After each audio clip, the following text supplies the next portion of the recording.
Domkal model English medium স্কুলে অনুষ্ঠিত হয়েছে বাৎসরিক ক্রীড়া প্রতিযোগিতা এবং পুরস্কার বিতরণী অনুষ্ঠান। এই অনুষ্ঠানে উপস্থিত ছিলেন মহকুমা শাসক, এছাড়া উপস্থিত ছিলেন বহু অভিভাবক। মা বাবাদের উপস্থিতি ছিল ব্যাপক এবং তাদের ভিড় ছিল চোখে পড়ার মতো। মোট 20টিরও বেশি ইভেন্টে খেলাগুলি অনুষ্ঠিত হয়, যেখানে ছাত্রছাত্রীরা তাদের ক্রীড়া শক্তি প্রদর্শন করে। প্রতিটি ইভেন্টের শেষে পুরস্কার বিতরণী অনুষ্ঠিত হয়, যেখানে বিজয়ীদের হাতে তুলে দেওয়া হয় সম্মানজনক পুরস্কার।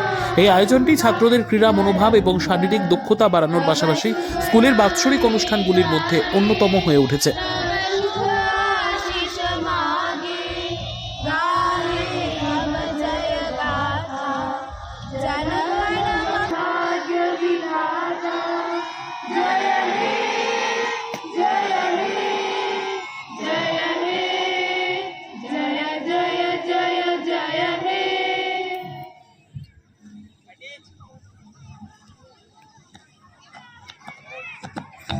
School at ease.